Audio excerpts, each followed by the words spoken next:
प्रभु तेरी वाणी जीवन की रोटी, नैनों की ज्योति अंधेरा मिटाती।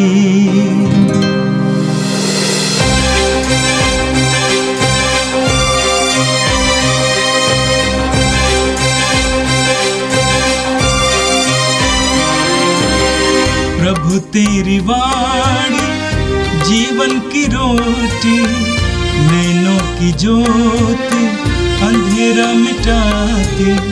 प्रभु तेरी वाणी जीवन की रोटी, नैनों की ज्योति अंधेरा मिटाती। वाणी वाणी वाणी वाणी वाणी पवित्र है, शाश्वत है, जीवन का मन्ना है। 11 नवंबर सोमवार। पहला पाठ तीतुस के नाम संत पौलुस का पत्र, अध्याय 1 वाक्यांश 1 से 9 तक। यह पत्र एक ही विश्वास में सहभागिता के नाते सच्चे पुत्र तीतुस के नाम पौलुस की ओर से है, जो ईश्वर का सेवक तथा यीशु मसीह का प्रेरित है, ताकि वह ईश्वर के कृपा पात्रों को विश्वास, सच्ची भक्ति का ज्ञान तथा अनंत जीवन की आशा दिलाए। सत्यवादी ईश्वर ने अनादिकाल से इस जीवन की प्रतिज्ञा की थी। अब उपयुक्त समय में उसका अभिप्राय उस संदेश द्वारा स्पष्ट कर दिया गया है, जिसका प्रचार हमारे मुक्तिदाता ईश्वर ने मुझे सौंपा है। पिता परमेश्वर और हमारे मुक्तिदाता यीशु मसीह तुम्हें अनुग्रह तथा शांति प्रदान करे। मैंने तुम्हें इसलिए क्रेत में रहने दिया कि तुम वहाँ कलीसिया का संगठन पूरा कर दो और मेरे अनुदेश के अनुसार प्रत्येक नगर में अधिकारियों को नियुक्त करो। उनमें प्रत्येक अनिध्य हो और उसने एक बार विवाह किया हो, उसकी संतान विश्वासी हो, उस पर लम्पटता का अभियोग नहीं लगाया जा सके और वह निरंकुश ना हो। क्योंकि ईश्वर का कारिंदा होने के नाते अध्यक्ष को चाहिए कि वह अनिध्य हो, वह घमंडी, क्रोधी, झगड़ालू या लोभी ना हो। वह अतिथि प्रेमी, धर्मपरायण, समझदार, न्यायी, प्रभु भक्त और संयमी हो। वह परंपरागत प्रामाणिक धर्म सिद्धांत पर दृढ़ रहे, जिससे वह सही शिक्षा द्वारा उपदेश दे सके और आपत्ति करने वालों को निरुत्तर कर सके। यह प्रभु की वाणी है। संत लूकस के अनुसार पवित्र सुसमाचार अध्याय 17 वाक्य 1 से 6 तक। ईसा ने अपने शिष्यों से कहा, प्रलोभन अनिवार्य है, किंतु धिक्कार उस मनुष्य को जो प्रलोभन का कारण बनता है। उन नन्हों में एक के लिए भी पाप का कारण बनने की अपेक्षा उस मनुष्य के लिए अच्छा यही होता कि उसके गले में चक्की का पाट बांधा जाता और वह समुद्र में फेंक दिया जाता। इसलिए सावधान रहो।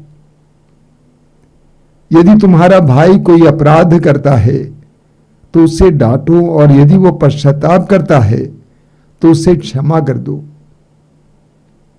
यदि वो दिन में 7 बार तुम्हारे विरुद्ध अपराध करता और 7 बार आकर कहता है कि मुझे खेद है, तो तुम उससे क्षमा कर दे जाओ। प्रेरितों ने प्रभु से कहा, हमारा विश्वास बढ़ाइए। प्रभु ने उत्तर दिया, यदि तुम्हारा विश्वास राई के दाने के बराबर भी होता और तुम शहतूत के इस पेड़ से कहते उखड़कर समुद्र में लग जाओ, तो वह तुम्हारी बात मान लेता। यह प्रभु का दिव्य सुसमाचार है। ख्रिस्त प्रभु की जय है। मेरे प्रिय भाई और बहनों, आज का पहला पाठ तीतुस के नाम संत पौलुस के पत्र से लिया गया था, अध्याय 1 से।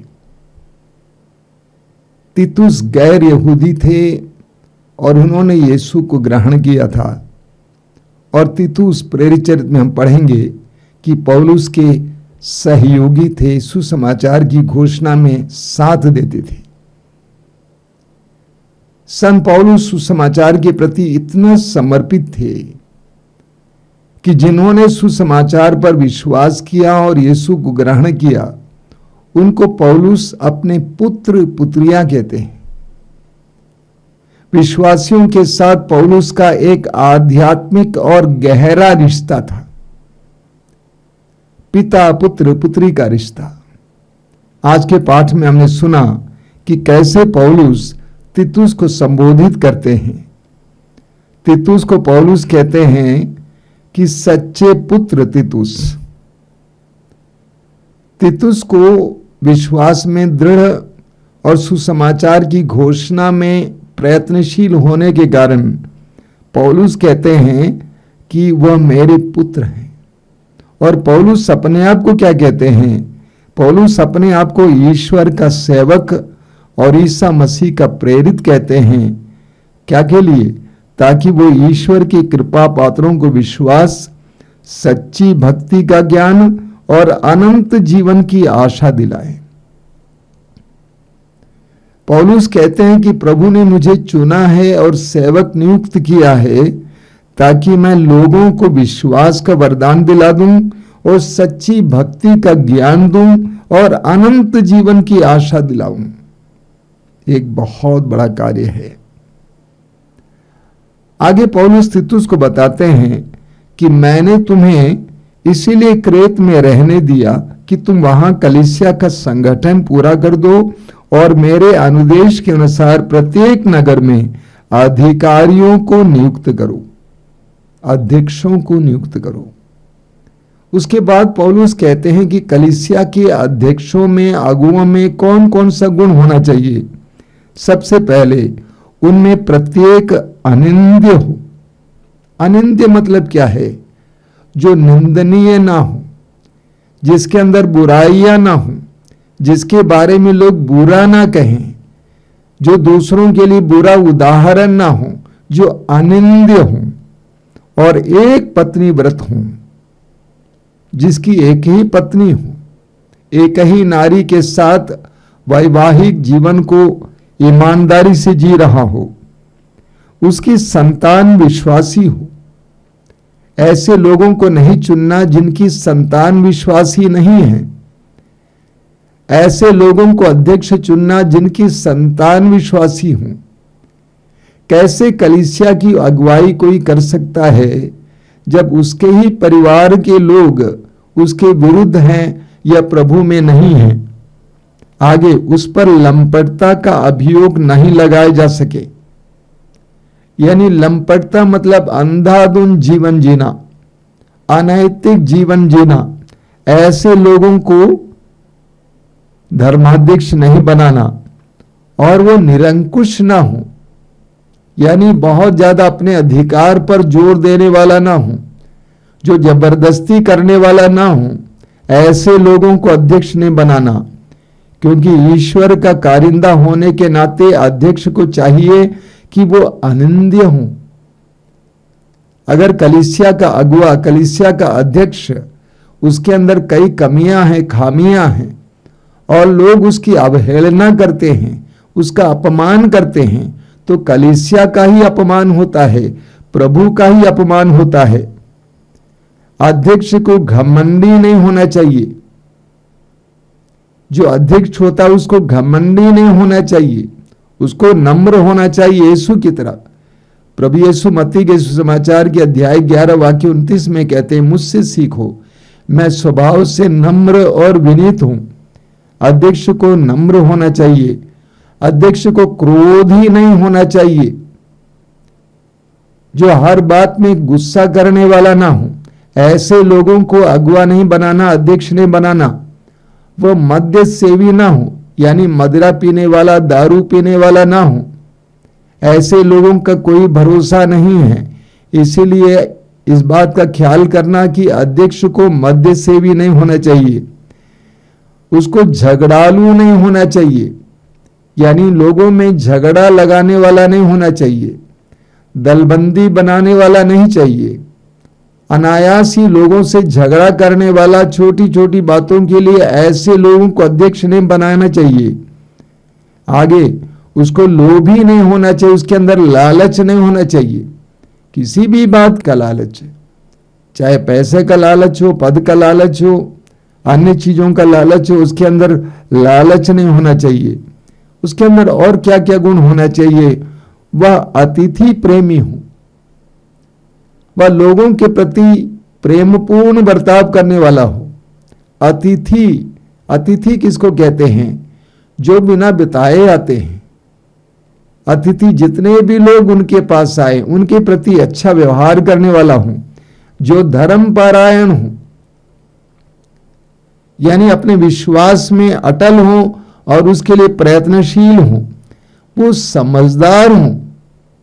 एक अध्यक्ष के अंदर समझदारी की जरूरत है, लोगों को समझना, परिस्थितियों को समझना, इतना ही नहीं अपने अंदर प्रज्ञा रखना, समझदार हो। अध्यक्ष को न्यायी होना चाहिए, अन्याय करने वाला, पक्ष लेने वाले को अध्यक्ष नहीं बनाना चाहिए, कलीसिया का सेवक और अगुवा नहीं बनाना चाहिए, उसको न्यायी होना चाहिए, उसको प्रभु भक्त होना चाहिए, यानी प्रभु के प्रति समर्पित व्यक्ति, सांसारिक नहीं होना चाहिए, प्रभु के प्रति समर्पित व्यक्ति हो और संयमी हो, यानी उसको अपने ऊपर ही नियंत्रण हो, अपने इंद्रियों पर, अपनी लैंगिकता पर, अपनी जुबान पर, अपने कार्यों पर, हर बात पर नियंत्रण रखने वाला हो। ऐसे ही लोगों को अध्यक्ष बनाना चाहिए। आगे क्या गुण होना चाहिए अध्यक्ष में? वो परंपरागत प्रामाणिक धर्म सिद्धांत पर दृढ़ रहे। अध्यक्ष को ऐसा व्यक्ति होना चाहिए जो कलीसिया की परंपरा में, कलीसिया के इतिहास में, जो कलीसिया सिखाती है, जो शिक्षा प्रभु ने दी है और प्रभु ने कलीसिया के द्वारा भी शिक्षा दी है, उस शिक्षा में दृढ़ हो, उस सिद्धांत में दृढ़ हो। ऐसे लोगों को इस धर्माध्यक्ष बनाया जाना चाहिए ताकि वह सही शिक्षा द्वारा उपदेश दें और आपत्ति करने वालों को निरुत्तर कर सके। एक अध्यक्ष, एक सेवक, एक अगुवा की शिक्षा सही होनी चाहिए, प्रामाणिक होनी चाहिए, कलीसिया की परंपरा के अनुसार होनी चाहिए। मनमानी शिक्षा देने वालों को पौलुस कहते हैं तीतुस से अध्यक्ष या अगुवा नहीं नियुक्त करना चाहिए। आज हम विशेष रूप से इन पवित्र वचनों के आधार पर कलीसिया के अगुवों के लिए, विशेष करके पुरोहितों और धर्माध्यक्षों के लिए प्रार्थना करें कि वे इन वचनों पर मनन करें। इतना ही नहीं, हम में से जो परिवार के मालिक मालकिन हैं, हम भी मनन चिंतन करें कि हमारे अंदर ये गुण है या नहीं है। साधारण मसीही और विश्वासी होते हुए हमें भी ये मनन चिंतन करना चाहिए। एक अच्छे मसीही होते हुए क्या मेरे अंदर ये सारे गुण हैं या नहीं है? और आज के सुसमाचार में प्रभु यीशु हमें 3 मुख्य शिक्षाएं देते हैं और तीनों बहुत ही महत्वपूर्ण और गंभीर शिक्षाएं हैं। पहली बात प्रभु कहते हैं कि प्रलोभन अनिवार्य है। प्रलोभन अनिवार्य है। मत्ती के सुसमाचार के अध्याय 18 वाक्य 7 में भी प्रभु यही कहते हैं कि प्रलोभन अनिवार्य है। यीशु ईश्वर के पुत्र थे, इसके बावजूद उनका भी प्रलोभन हुआ था। उत्पत्ति ग्रंथ में हम पढ़ते हैं आदम और हेवा का भी प्रलोभन हुआ था। प्रलोभन अनिवार्य है। प्रभु ने क्यों कहा कि प्रलोभन अनिवार्य है? क्योंकि प्रलोभन करता हमेशा सतत प्रयत्नशील है। शैतान हमेशा प्रयत्नशील है। पहला पेतरुस अध्याय 5 वाक्य 8 में पेतरुस कहते हैं, आपका शत्रु शैतान दहाड़ते सिंह की तरह विचरता है, ढूंढते रहता है कि किसे फाड़ खाएं। शैतान हमेशा प्रयत्नशील है हमें फाड़ खाने के लिए, हमें गिराने के लिए। इसीलिए प्रलोभन अनिवार्य है। प्रलोभन अनिवार्य है क्योंकि प्रलोभन हमारी स्वतंत्रता की बात है। ईश्वर ने मनुष्य को स्वतंत्र बनाया है। हम हाँ भी कहते हैं ईश्वर को, ना भी कह सकते हैं। हम बुराई भी चुन सकते हैं, भलाई भी चुन सकते हैं। तो प्रलोभन हमारी स्वतंत्रता का ही हिस्सा है, यानी हमें चुनना है। प्रलोभन के द्वारा प्रभु हमारे सामने चुनने के लिए अवसर देते हैं। तीसरी बात, प्रलोभन में ना पड़कर हम अपनी पवित्रता को सिद्ध कर सकते हैं। प्रलोभनकर्ता के वश में ना आकर हम अपनी पवित्रता को सिद्ध कर सकते हैं और इस तरह धीरे धीरे धीरे हम पवित्रता की ओर बढ़ेंगे। अगर प्रलोभन नहीं है तो पवित्रता नहीं है। तो प्रभु कहते हैं प्रलोभन अनिवार्य है। दूसरी बात जो प्रभु कहते हैं वो बात यह है, धिक्कार उस मनुष्य को जो प्रलोभन का कारण बनता है। शब्दों का ख्याल कीजिए, धिक्कार उस मनुष्य को जो प्रलोभन का कारण बनता है। आज कैसे हम दूसरों के लिए प्रलोभन का कारण बने हुए हैं। हर क्षेत्र में झूठ बोलने के लिए मजबूर करते हैं, घूस लेने के लिए, हमारे वेशभूषा के द्वारा हम दूसरों के लिए प्रलोभन का कारण बनते हैं। कई पुरुष और नारियां इस प्रकार वेशभूषा लगाते हैं, ऐसे वस्त्र पहनते हैं जिसके द्वारा दूसरों को प्रलोभन होता है। शरीर के गुप्त अंगों का प्रदर्शन करते हुए दूसरों के लिए प्रलोभन का कारण बनते हैं। शराब पीते हुए अपने बच्चों के लिए ही प्रलोभन का और बुरे उदाहरण का कारण बनते हैं। गालियां देते हुए हम दूसरों के लिए बुरे उदाहरण का कारण बनते हैं। कई शराबी दूसरों को शराब पिलाकर उनको शराबी बनाते हैं, इस तरह उनके लिए प्रलोभन का कारण बनते हैं। प्रभु कहते हैं ऐसे लोगों के लिए अच्छा है, उन नन्हों में से एक के लिए भी पाप का कारण बनने की अपेक्षा उस मनुष्य के लिए अच्छा यही होता कि उसके गले में चक्की का पाट बांधा जाता और वो समुद्र में फेंक दिया जाता। यानी हम विश्वासियों और मसीहियों को लोगों के लिए अच्छा उदाहरण बनना चाहिए और बुरा उदाहरण नहीं बनना चाहिए। बुरा उदाहरण बनने से बेहतर प्रभु कहते हैं कि मर जाना बेहतर है। दूसरी शिक्षा है क्षमा के बारे में। प्रभु कहते हैं यदि तुम्हारा भाई कोई अपराध करता है तो उससे डांटो, यदि वो पश्चाताप करता है तो उसे क्षमा कर दो। यदि वो दिन में 7 बार तुम्हारे विरुद्ध अपराध करता है तो 7 बार आकर कहता है मुझे खेद है, तो तुम उसे क्षमा कर दे जाओ। 7 अंक का महत्व है। 7 का मतलब यहां पर अनगिनत बार। मत्ती के सुसमाचार के अध्याय 18 में हम पढ़ते हैं वाक्य 21 में पेतरुस ने आकर कहा प्रभु से, प्रभु मैं अपने भाई को जिसने मेरे विरुद्ध अपराध किया है कितनी बार क्षमा करूं? 7 बार। तो प्रभु ने क्या कहा? मैं तुमसे कहता हूं 7 बार नहीं बल्कि 70 गुना 7 बार, यानी अनगिनत बार। क्षमा करना हमारे जीवन की शैली बननी चाहिए, तभी हमारा जीवन सुखमय होगा।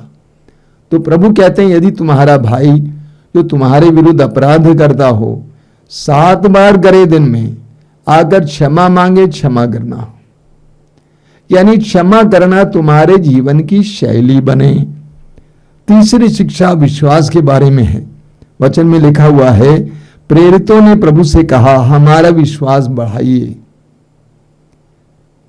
प्रेरितों ने प्रभु यीशु के विश्वास को देखा। चमत्कार और चिन्ह प्रभु यीशु प्रकट करते थे। यीशु ने पुकार कर लाजरुस जो मर चुका था उसको कब्र से बाहर लाया। यीशु ने आंधी को शांत किया। यीशु ने 5 रोटियों से 5000 से भी ज्यादा लोगों को खिलाया। शिष्यों ने यह सब देखा कि विश्वास के द्वारा, ईश्वर पर भरोसे के द्वारा प्रभु कितने चमत्कार करते हैं। इसीलिए शिष्यों ने कहा कि प्रभु हमारा विश्वास बढ़ाइए। यानी हमारा विश्वास बहुत तुच्छ है, बहुत थोड़ा है, उथला है, हमारा विश्वास बढ़ाइए। तो प्रभु ने उत्तर में क्या कहा, यदि तुम्हारा विश्वास राई के दाने के बराबर भी होता और तुम शहतूत के इस पेड़ से कहते उखड़ कर समुद्र में लग जाओ, तुम्हारी बात को मान लेता। प्रभु कहते हैं यदि तुम्हारा विश्वास बढ़कर राई के दाने के बराबर भी हो जाता। एक बात जो बताना चाहते हैं प्रभु वो यह है कि तुम्हारे पास बहुत कम विश्वास है। अगर वो राई के दाने के बराबर भी होता, यानी छोटा इतना। प्रभु ने क्यों राई का दाना का उदाहरण लिया? क्योंकि राई का दाना ठोस है, उसको जलते हुए तेल में डालेंगे तो वो फटेगा, फूटेगा। आप एक पपीता लेकर डाल दीजिए जलते हुए तेल में, वो फूटेगा नहीं, क्योंकि वो ठोस नहीं है। यानी प्रभु कहते हैं यदि तुम्हारा विश्वास ठोस है तो तुम इस शहतूत के पेड़ से भी कहोगे उखड़ कर समुद्र में लग जाओ, वो तुम्हारी बात को मान लेगा। अगर तुम्हारा विश्वास ठोस है तो तुम्हारे जीवन के पथ पर जो शहतूत का पेड़ है, पेड़ जैसी समस्याएं होंगी, वो भी तुम्हारे लिए हल्का लगेगा, तुम उसको उठाकर समुद्र में फेंक दोगे। लेकिन अगर तुम्हारे जीवन में विश्वास की कमी है तो छोटे छोटे झाड़ भी तुम्हारे बहुत बड़े पेड़ जैसे दिखेंगे। एक बहुत गहरी बात प्रभु यीशु यहां पे सिखा रहे हैं। विश्वास के द्वारा हमारे जीवन के मार्ग पर जो बड़े बड़े रोड़े होते हैं वो आसानी से हट जाएंगे, जो बाधाएं होती हैं आसानी से हट जाएंगी। अगर हमारे जीवन में विश्वास की कमी है तो छोटी छोटी बातें हमें डराने वाली हो जाएंगी, हमारे लिए खतरनाक और डरावना सिद्ध होंगी। प्रभु यीशु कहते हैं तुम्हारे विश्वास को बढ़ाने की जरूरत है। आइए हम प्रार्थना करें। प्रभु यीशु हम तुझे धन्यवाद देते हैं सुंदर समय के लिए, तेरे पवित्र वचनों के लिए धन्यवाद देते हैं। प्रतिदिन तू अपने पवित्र वचनों के द्वारा हमें दिशा प्रदान करता है, शिक्षा देता है। तू हमें एक एक बात पर प्रकाश देता है। तू हमें सिखाता है कि हमें एक विश्वासी के रूप में, मसीह के रूप में कैसा जीवन जीना है। आज के पवित्र वचनों के लिए धन्यवाद यीशु। हम तुझसे प्रार्थना करते हैं कि हमें दूसरों के लिए उदाहरण बनने के लिए कृपा दीजिए। हमारे जीवन को देखकर बहुत सारे लोग तेरे करीब आ जाएं, तुझसे दूर ना जाएं, शैतान के पास ना जाएं। हम तुझसे प्रार्थना करते हैं कि हमें क्षमा करने की शक्ति दीजिए। प्रतिदिन कितने ही बार लोग हमारे साथ अपराध करें, उनको क्षमा करने की कृपा दीजिए। शिष्यों की तरह हम भी कहना चाहते हैं हमारे विश्वास को बढ़ाइए। ये प्रभु यीशु इन वचनों को सुनने वाले मेरे भाई बहनों को आशीर्वाद दीजिए। आज का पूरा दिन उनके लिए कृपा का दिन बने, आशीष का दिन बने। हमारी प्रार्थना को ग्रहण कर, आमीन।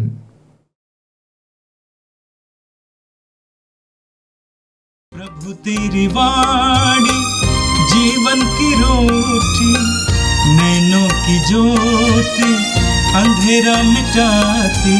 वाणी वाणी वाणी वाणी वाणी पवित्र है, शाश्वत है, जीवन का मन्ना है।